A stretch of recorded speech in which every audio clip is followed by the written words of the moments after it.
We're going to have Joshua Cho on green-white tokens at 8-1, playing against Kellen Pastore on green-black Delirium at 8-1. And this should be a pretty interesting matchup. You know, both decks have access to a fair amount of card advantage. They are both two-color decks, so they're going to be about the same speed. I think Kellen's going to be a little faster, and I think he does want to be the aggressor. Josh has access to more flyers and more tokens and more planeswalkers. So Josh kind of just wants to play defensive and get in a board stall where those planeswalkers can really profit. And Kellen wants to sort of keep the board clear, force a lot of trades. When they're both low on resources, Kellen will probably be favored. But when we're high on resources, Josh will probably be favored. All right, well, Kellen is going to be mulliganing to 6. However, he's on the draw, and he's found a hand that he likes. Both players are going to start off tapped land for Joshua Cho with a Canopy Vista. Kellen's going to fall to 19, using his Llanowar Waste to play a Gnarlwood Dryad. Josh has a Hangerback Walker to follow it up. They will trade in combat, giving Josh a 1/1 Flying Thopter token, while Kellen only has a Hissing Quagmire for his land for the turn. Josh's third turn, he's going to start out with an attack from that Thopter, dropping Kellen down to 18. Ooh. And a Nissa Vastwood Seer. And this is a big deal. Kellen does have access to cards like Ruinous Path, but a turn 3 Nissa on an empty board is something that can threaten an ultimate very, very quickly, and that can just end a game right away. One interesting point of interaction here is just how well Liliana, the Last Hope, lines up against Nissa Vastwood Seer. But whoever gets theirs online first will be threatening an ultimate first. So while Kellen can contain that Nissa with the Liliana on his side, he does still need to find some way to pressure it before Joshua Cho gets to fire off that Sphinx's Revelation-like ultimate. Yeah, and Den Protector is going to be probably Kellen's best way to attack this Nissa, which hopefully is what he deployed just now. But the thing about Liliana is Liliana and Nissa essentially face off on equal footing. You know, they both tick up, and their +1s essentially cancel each other out. So I wouldn't really say that Liliana is a good way to attack Nissa. I would say that they're just, pretty well balanced when they face off against each other. Whoever plays it one first, though, is going to be able to ultimate first, which is a big deal. All right, well, Josh is just going to plus the Nissa, play another Hangerback Walker for 1, and pass the turn back to Kellen. And from this position, if this Den Protector flips up and knocks the Nissa down to 2, I wouldn't be surprised to see Josh just minus the Nissa and then start getting aggressive. Right, so it looks like we've got a dead weight from Kellen is going to hit that Hangerback Walker and give Josh Cho another 1/1 Thopter. Den Protector is going to turn face up, getting a +1/+1 counter for its Megamorph. And let's see what Kellen decides to rebuy. Both of the cards in his graveyard are 1-mana spells, so he's going to have a pretty good turn here. He's going to get back Deadweight and replay it on the 1/1 Thopter and attack Nissa down to 2.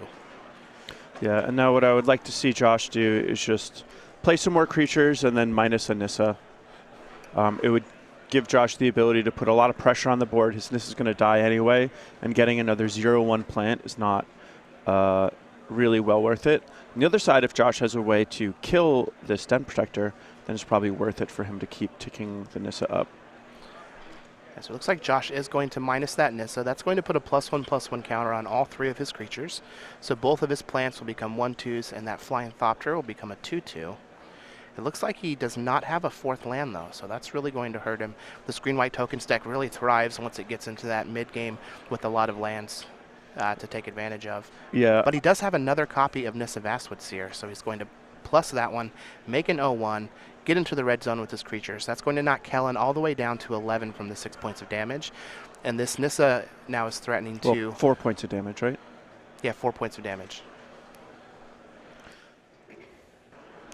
Kellen's going to attack the Nissa for 3, knock it down to 1, just play a Grimflayer and use an Evolving Wilds. This is going to give him 3 different card types in the graveyard, so he is a sorcery or instant away from turning on Delirium for this Grimflayer.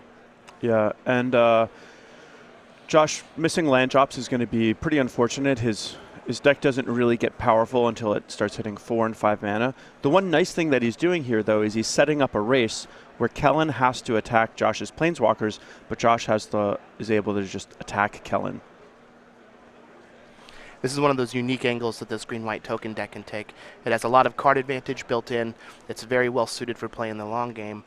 But because it is able to go wide and distribute its power and toughness over a handful of creatures, it can also play this game where it just forces its opponent to interact with his planeswalkers, all while getting in chip shots of damage until the game's over. Yeah.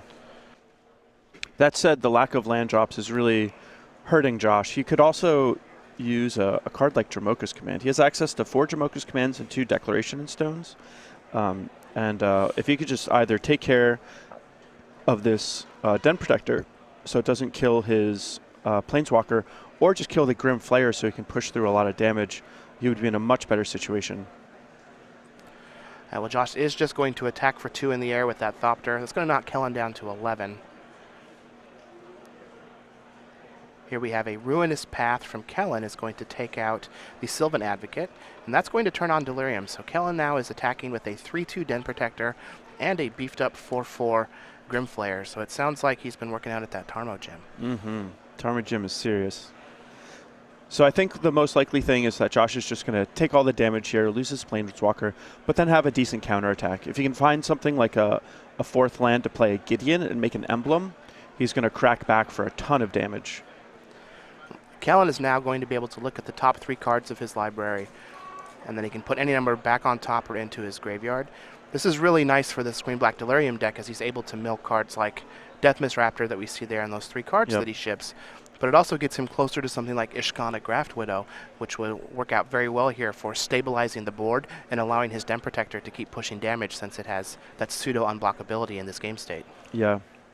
I was a really big fan of Den Protector main deck in the green-white tokens last season, specifically because it was so good at attacking other Planeswalkers. Well, Josh did fall to 16 on that attack. He does have a counterattack here with that Thopter and 2 plants. That's going to knock Kellen down to 7, but he is going to be able to untap here, get a fresh card off the top since he milled 3 cards with that Grimflayer. And now we get to see if he's going to be a little defensive or just jump right back into that red zone. He's attacking with a 4/4 Grimflayer and that 3/2 Den Protector. Yeah, I'm a little concerned. Kellen might just get Dido a crackback. That said, he knows that Josh is having some mana difficulties. He knows Josh has a lot of powerful plays, particularly at 5 mana when he has access to another white. So on the one hand, I like that Kellen is trying to seize the initiative and take advantage of Josh's draw being a little lackluster in this game. But it is certainly a little scary for him. If Josh can hit another white source and emblem a Gideon or find another Nissa that can minus, things can get real bad for him. Well, Josh is going to take all the damage, fall down to 9. Kellen's going to bin 2 cards off of the top with that Grimflayer trigger and put 1 back and pass the turn back to Josh. Is this a white source? It is not a white source, so he is not able to deploy one of those Gideons that he has in his hand. He is going to attack through with a Sylvan Advocate, 2 plants that have counters on it, and a Thopter token. Kellen is going to activate a Hissing Quagmire. This could be a very good defensive turn for Kellen if he has an instant speed removal spell to take care of that Sylvan Advocate. Yeah. Yeah, that would be a big deal. It does look like he has a Grasp in Darkness. So Hissing Quagmire is going to block a plant. He will Grasp of Darkness that Sylvan Advocate. He's going to take 3 points of damage, 2 from the Thopter and 1 from the plant, falling down to 14. And Josh will lose a plant token. So it's unlikely that Josh will die this turn, and this is going to be a great defensive measure. This is going to be a great way for Josh to essentially lock up the board. It does not have the Delirium, though, so it's a little unfortunate. Josh is going to play an Ishkana Graft Widow, and without Delirium, it won't bring some little spider babies with it, but that 3/5 body is huge. It's able to block Den Protector. It can hold off that Grimflayer from attacking. But here's the card that Kellen left on top of his library from his last Grimflayer trigger. Let's see if it's an answer to that Ishkana. And it is a Ruinous Path. So Ruinous Path will take care of the Ishkana for Kellen. Let's see how he decides to attack here. Yeah, it's a little dicey. He's at 4. Josh could win with a Dramoka's Command. If he hits a white source, he could win with a Gideon Emblem. If Josh draws a Nissa, he could win with that. I think all of those plays kill Kellen whether or not he attacks here, So maybe his best chance is just to attack and hope to fade those cards anyway. Yeah. Looks like that's what he's going to do. Kellen's going to put that Den Protector and the souped up Grimflayer into the red zone.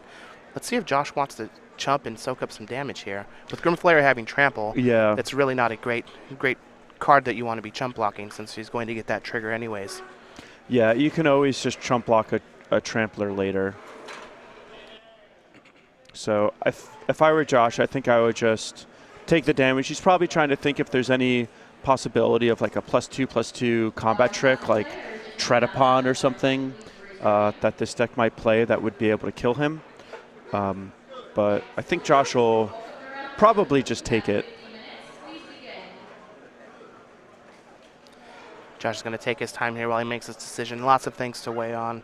Maybe he's just calculating his odds of drawing a white source to win the game next turn with one of those Gideons that's in his hand. Yep. The other thing, too, is if he hits like a white source and draws and has access to an Avacyn, then those plants can soak up the damage and not die. So, right. Well, Josh is going to take all of the damage. He's going to fall down to 2. Kellen is going to get a trigger from that Grimflayer. He gets to look at the top 3, and he likes them all, so he's just going to rearrange the order and put him back. And Kellen probably knows that this game is going to end on Josh's turn or Kellen's turn, one way or the other.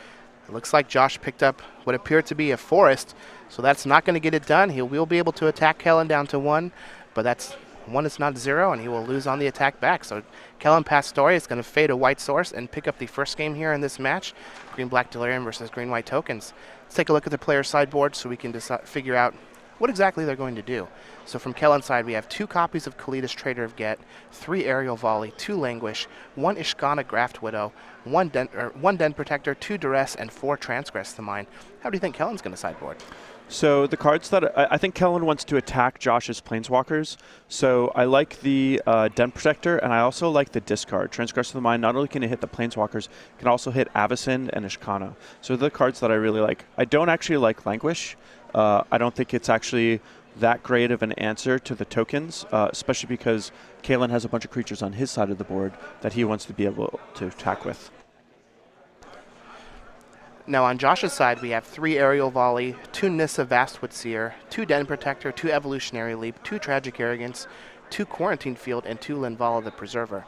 That is a lot of powerful cards. Andy, how do you think he's going to sideboard?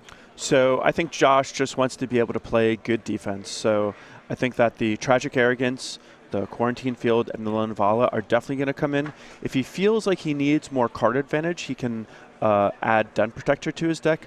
But having Den Protectors, it's basically a 5-mana spell, and he can't make his deck too clunky. He already has a lot of raw power, so I wouldn't be surprised if he brings in Den Protector, but I don't think he will.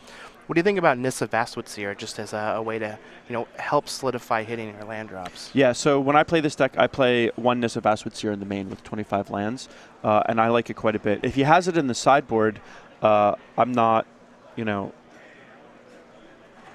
not exactly sure the reasoning for that, because I think it's just better in the main deck. He might bring it in to go along with his Linvala, but I think that he kind of wants a lot of his 2 and 3 mana spells, so he's probably just going to trim his top end for better top end. I don't think he actually has the space in the middle area to make changes. Well, that makes a lot of sense. For those of you who are watching, we definitely appreciate you spending your weekend here with us.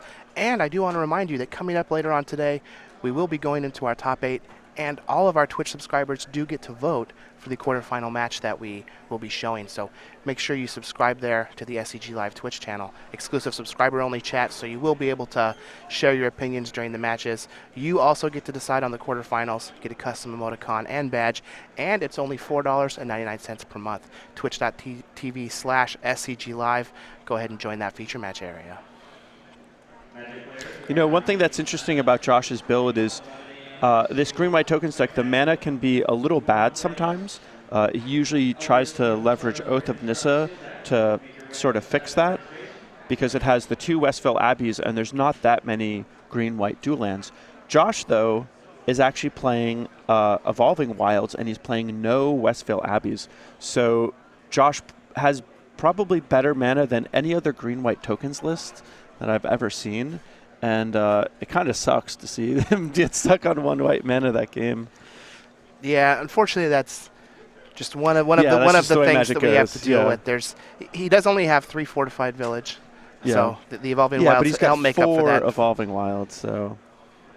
Yeah, long gone are the days of 12 fetch lands and a bunch of battle lands to just have all of your colors all the time on time. Yeah. Now we get to play evolving wilds, Mhm. which really hasn't been a staple since the old time spiral days. Yep.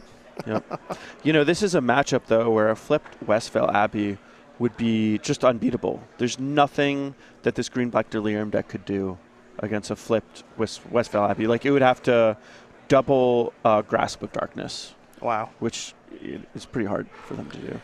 Well, we also just got word that it sounds like Rudy was able to beat Chris Anderson and move on to 10-0. So he is still undefeated in this tournament. Yeah, Rudy's on a roll with his Black-White Angels deck. Rudy.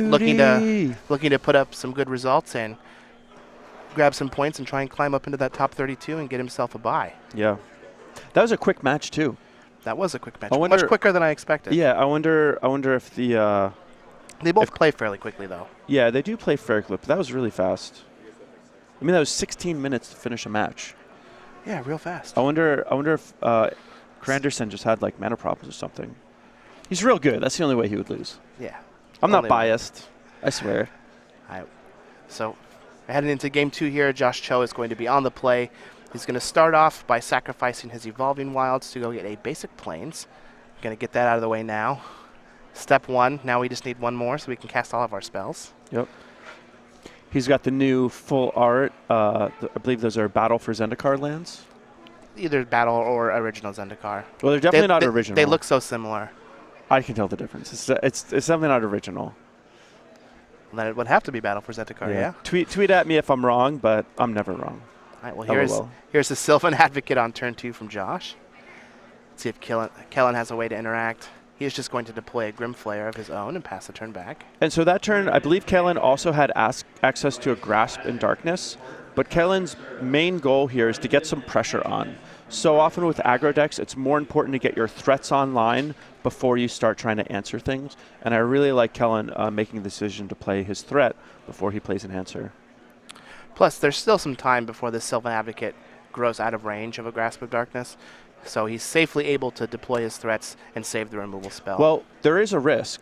Josh could have a Dramoka's Command, which would be put Kellen in a difficult position and start putting Josh ahead in a race. But I think that's just something that Kellen accepts. Well, Oath of Nissa for Josh is going to find a basic forest. He will play that for the turn, and let's see if he has another spell to add to the board. He does. He has an Evolutionary Leap. And it also looks like Josh has the Den Protector. So if Josh is raising his curve and looking to go this far into like a more mid-range battle, I wouldn't be surprised to see if he also brought in the Nissa Vastwood Seers. I like keeping things a bit more lean, but it looks like he's full-on endgame. All right, well, Kellen is going to fall to 17, casting that Grasp of Darkness to kill the Sylvan Advocate. He's going to attack Josh down to 18 with his Grimflayer and get a trigger. It looks like he's going to put a couple cards into his graveyard and then 1 back on top. On Josh's turn, he's just going to use a Quarantine Field, X = 1, to take care of that Grimflayer. Kellen's just going to fire back with a Deathmist Raptor and a Hissing Quagmire tapped and send the turn back to Josh.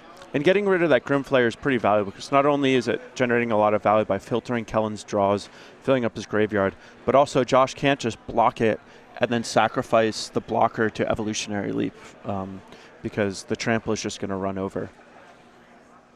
Trample. I thought that Trample was a very interesting design element to that card, but the more that I play with it, the more I think it's real sweet. Yeah, I think the card would be kind of bad if it didn't have Trample. But because it does have Trample, it's quite good.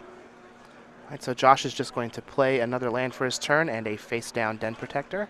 He does have 2 lands available to flip it up if he needs to. Wow, and Kellen brought in Kalitas.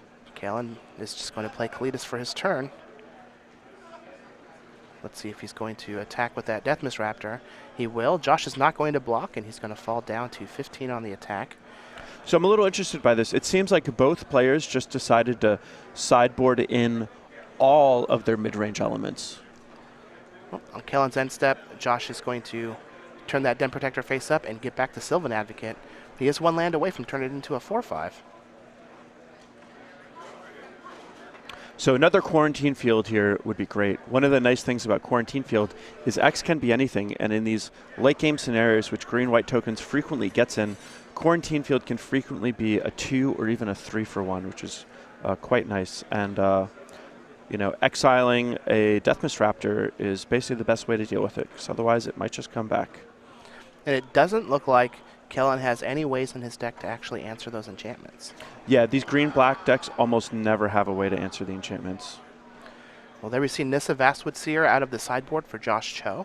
This is going to allow him to go get a forest. That will be land number 6, so it will make his Sylvan Advocate a 4/5 if he decides to play it from his hand. And it's also going to make it so he's only 1 land away from flipping that Nissa. Yeah, quite nice. It'll be interesting to see. I believe Kellen still has Grasp in Darkness, but we'll see for sure on this upcoming turn, I'm sure. Well, there is that Sylvan Advocate for Josh, and he's just going to pass the turn back. See if Kellen has any way to interact with this massive board that Joshua Cho is building on his side. Deathmist Raptor is just going to come in for 3. Josh will decline blocking and fall down to 12.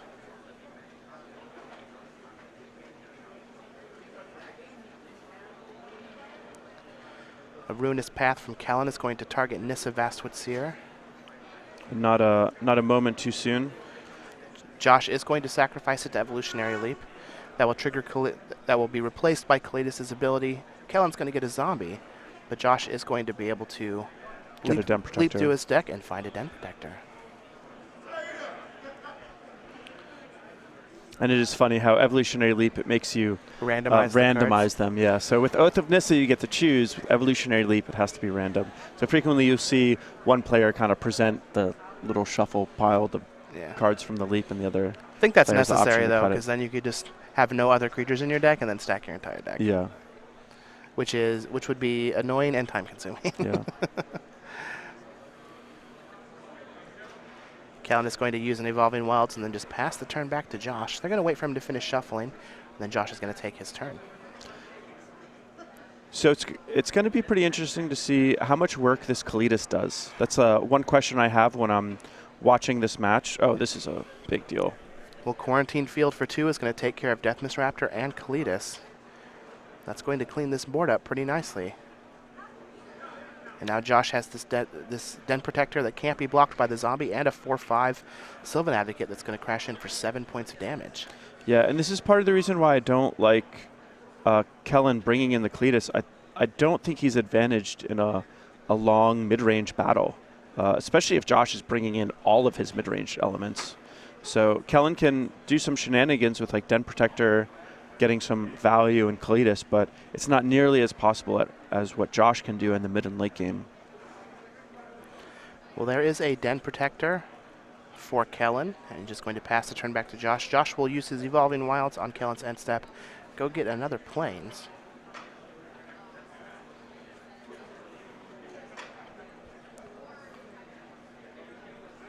And at this point, Josh is just firing off on all cylinders. Not only is he doing a lot of things on his side of the board, he's also effectively disrupted Kellen's side of the board. Josh is ahead on life, ahead on cards, ahead on the board.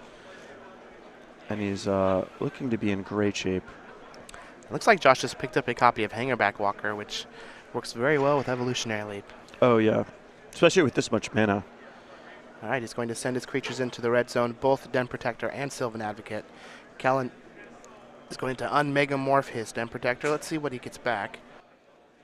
And this is going to allow him to block his opponent's Den Protector.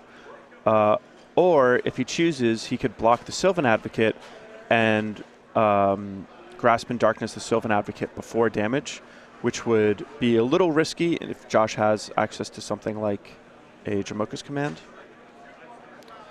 All right, well, Kellen is just going to block Den Protector on Den Protector and take 4 points of damage from the Sylvan Advocate. That's going to drop him down to 5. He still has that 2/2 zombie that's just kind of hanging out there. Hopefully he doesn't forget about it. Yeah, one thing that was interesting there too was Josh chose not to activate Evolutionary Leap because he just wanted to get that trade. But he could have just left the Den Protector of Kellen's on the board and just cycle that Den Protector to get just a more powerful card. He definitely could have done that. I like having them trade though, since he has a Den Protector in hand that he got off of the last Leap activation, and getting back Den Protector with Den Protector is just the epitome of value. It's very mana expensive value, but it is value. Right, Hangerback Walker for 3 is going to come down on Josh's side. He still has that 1 mana available to cash that Hangerback Walker in for 3 1/1 flyers if he needs to. And with Kellen only being at 5, that seems like a good plan. And Kellen's going to scoop his cards up in face of those Flying Thopters. We did not see any Planeswalkers for Josh, so it might be possible that he just sided them out and brought in all of those mid-range things. Do we think that either players are going to make any changes to their board plan? Well, we did see Josh reveal some Gideons off of his Evolutionary Leap, so maybe he trimmed the Nissas, but what I would like to see Kellen do is just take out those Kalitas. I think it should be apparent to him now that he's pretty outclassed in a long mid-range mirror. So I like just keeping his deck aggressive, trying to use discard to create an opening and cut off Josh's ways of catching back up if he falls behind, like Transgress the Mind on Avacyn, Ishkana, or Tragic Arrogance is going to help Kellen win the game a lot more than a Kalitas. What's really interesting is that we saw every card that Josh played that game, and it was many, many different cards. Not a single one was hit by Transgress the Mind. Yeah. We saw all Hangerback Walker. I guess it could take Nissa, but Hangerback Walker, Quarantine Field, Evolutionary Leap, Sylvan Advocate, Den Protector. None of those cards actually get hit by Transgress the Mind, and that's pretty neat. Yeah, that's certainly one of the reasons I really like playing Quarantine Field in my deck, is to get hit by Transgress the Mind. But from playing green-white tokens a lot, I can tell you no matter how you sideboard, Transgress the Mind always has the potential to get your best cards. That is true. Now, going back to our conversation about which basic land that was, if you're interested in getting some of those basic lands for yourself, you can head on over to StarCityGames.com for our weekly sale, where you can save on select full art basic lands. Unglued, Unhinged, Zendikar, Battle for Zendikar, foil or non-foil. We have all of them available. StarCityGames.com weekly sale. It ends Monday at 10:59 a.m. So act now, where you can save on select full art basic lands. So now that Kellen is going to be on the play, he should be able to seize the initiative a little bit more. Josh's deck is good at clogging up the board and playing defense, but with Kellen being on the play, he might be able to have a better showing than he did last game. Now, I know that Josh is very good friends with Jerry Thompson. Yep. And Jerry played green-white this weekend. Yep. Todd also played Jerry's green-white list, and neither of them did very well. But I don't have confirmation, but I would be, I would guess that willing Josh to is say on that a Josh is similar also list or playing the same list that Jerry is. So it's interesting to see one player can go 8-1, and then two players can just go like 1-2, 2-2, 2-3 drop. But this really looks like a very Jerry Thompson style deck. I know that he is very high on siding out a lot of the Planeswalker elements of this green-white tokens deck into a more controlling role, like he did in his 16-0 or his 15-0 run, a few months ago. And I think it does have a lot of merit. But you have to be dedicated to the cause. Like this is not a type of sideboard plan where you can just kind of falter or go halfway and then try. Oh, well, I want to keep some of my Gideons and Nissas. Like you really just have to trust in the Jerry and decide to go with that sideboard plan. Yeah, well, I like Jerry and Josh a lot. They're both really smart people, but I like my deck and my sideboarding plans a lot better. But that's the beautiful thing about Magic, is it's just so intricate, it's so in-depth. You can find great players who are sometimes even playing the same deck and having differing opinions, because it's just so in-depth. There's so many options, and frequently you may be doing wildly different things, but when it comes down to your raw win ratio, you're just splitting hairs. Yeah, and it also just comes down to different variables. Right. Your preferred list might be better against X potential meta, whereas this preferred list is better against Y potential meta, and there's just so many variables involved. It just comes down to having a plan is better than not having a plan. Yeah, even if it's one that somebody doesn't think is correct. Right. You always need to have a plan. All right, so as we head into game 3 here, Kellen is going to be on the play, and first on the board, he's going to have a couple basic lands and a Sylvan Advocate. Josh is going to use Evolving Wilds on Kellen's end step, go find a copy of Forest. Let's see if he has a 2-drop to keep up with the tempo that Kellen is presenting here.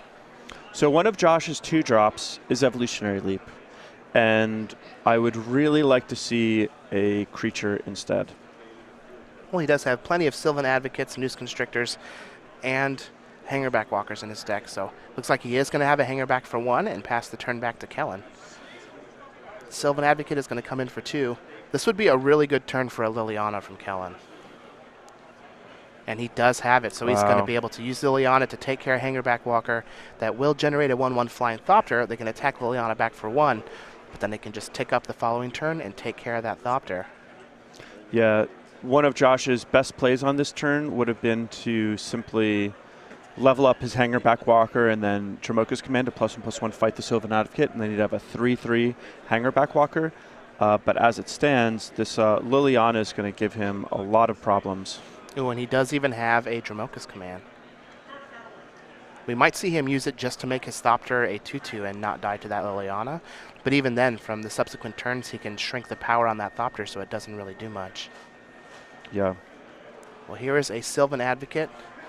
And just a pass from Josh. And he's not attacking with the... Yeah, that's curious why he didn't attack Liliana with the Thopter. I'm a little bit surprised by that, too. I guess he just really values his life total. He can't really threaten the double block here for fear of Kellen having an instant speed removal. All right, well, Josh also had an Evolving Wilds that he's going to sacrifice on Kellen's end step, but Kellen's going to get in for 2 with that Sylvan Advocate. It looks like Josh might have blocked with his Sylvan Advocate since the life totals haven't changed, but we will get a confirmation on that. He will use the Liliana +1. Oh, there we go. So Josh did not block. He's down to 16. Liliana is going to take care of that Thopter, and Kellen has his 4th land, a Llanowar Waste, and now a Kalitas. So this is looking pretty bad for Joshua Cho. Yeah, this Liliana, it traded with Josh's 2-drop, and it's still on the board generating more value. So Kellen is just way ahead on tempo because of that. It's also a very good augment to the Sylvan Advocate versus Sylvan Advocate battle, where you're able to attack into their Advocates with yours and then threaten being able to kill their Sylvan Advocate if they block. And then even if they don't, you can still shrink it to an 0/1 so it can't attack you back. Yeah, I really like Sylvan Advocate in this deck. It looks like Kellen's only playing 2 Sylvan Advocates. I feel like they're so good with the 4 Hissing Quagmires he's playing. But I know that in Todd Stevens' deck, when we were looking at it, he had actually cut all the Sylvan Advocates. Yeah. So I guess there's some reasons not to play the Sylvan Advocate because it's not synergistic enough with your primary Delirium game plan. But it is just such a good card. I know that Todd had 3 in his first list last week and then wrote about how he was unhappy with them and cut them, that Gnarlwood Dryad just overperformed. So Kellen is down to 2 here. Josh has a Dromoka's Command on his turn. That's going to put a counter on Sylvan Advocate and then fight off Kellen's Sylvan Advocate. Let's see how he decides to play this turn. Now that Advocate is a 3/4. And this is still great vulnerable to grasp. Yeah, and this is great from Kellen because a lot of times Kellen would have to be afraid of Josh having another Dromoka's Command to just put a +1/+1 counter on Josh's Sylvan Advocate to make it 5 toughness. But because Kellen has that Liliana, he doesn't have to worry about that. He can just run the Grasp out. So Grasp is going to take care of Sylvan Advocate. Kellen will get a 2/2 zombie from Kalitas. A -2 from Liliana is going to put a couple cards in Kellen's graveyard, and he's going to get back that Sylvan Advocate, playing Evolving Wilds for the turn. He's going to crack it and then pass the turn back to Josh after finding a swamp. And this is where Josh wants to do something like end of turn, Avacyn, untap Tragic Arrogance, or something really powerful like that to catch up. This play, while Gideon is great, it's not going to be particularly great on this board, and Josh really needs one of those big catch-up spells soon. So Josh does have a Gideon ally of Zendikar. That's going to come along with it a 2/2 Knight ally token. But Kellen is really, really poised here to take over this game. Another way that Josh can catch up is if this Gideon dies, I believe he will have Delirium, and he could play one of his own Ishkanas to try to stabilize the board. While Ishkana will do a good job of stabilizing the board, it won't actually do a lot in the face of engine cards like Kalidas and Liliana. All right, so it looks like Kellen is going to +1 the Liliana. He's going to use a Ruinous Path on Josh's 2/2 Knight ally. And I believe we're going to send 5 at Josh, dropping him down to 8 and putting Kellen up to 26, and that Sylvan Advocate is going to kill the Gideon.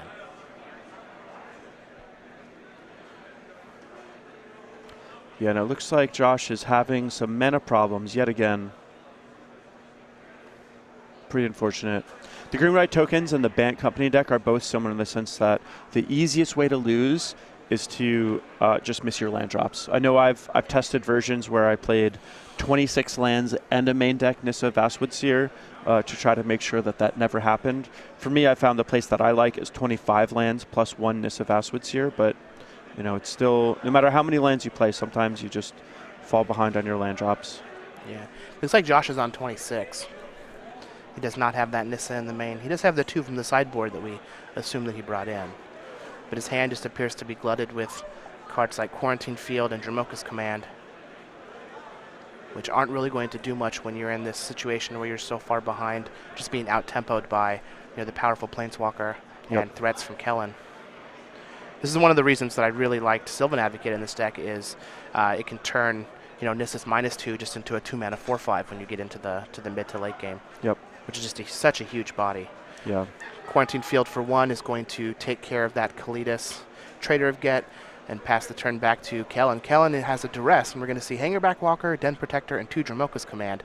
So by default, he is going to take a Dromoka's Command, but now he knows exactly what he has to worry about over the next couple of turns. And this highlights one of the intricacies of building a deck and playing it with Dromoka's Command.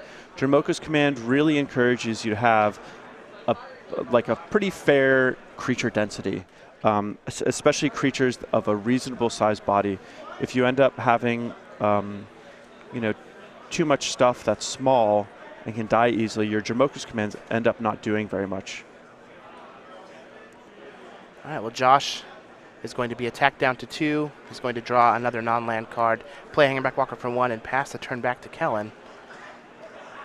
Kellen does have a bunch of removal. Let's see what he decides to do here. He's going to plus Liliana. Josh is going to Dromoka's Command to put a counter on Den Protector and fight, and Kellen has a Grasp of Darkness to kill it in response. That's only going to leave behind 1 blocker. That will leave behind 1 blocker, and since Kellen has 2 lethal attackers, Josh is going to stretch the hand and concede the match. So Kellen is going to win this match 2-1 over Joshua Cho with Green-Black Delirium and move on to 9-1. I'm pretty excited to see this. This Delirium deck looks like it could be a new, an actual contender to this new standard format. And as it continues to get worked on and evolved, it might actually end up being a deck that surprises some people at the Pro Tour next weekend.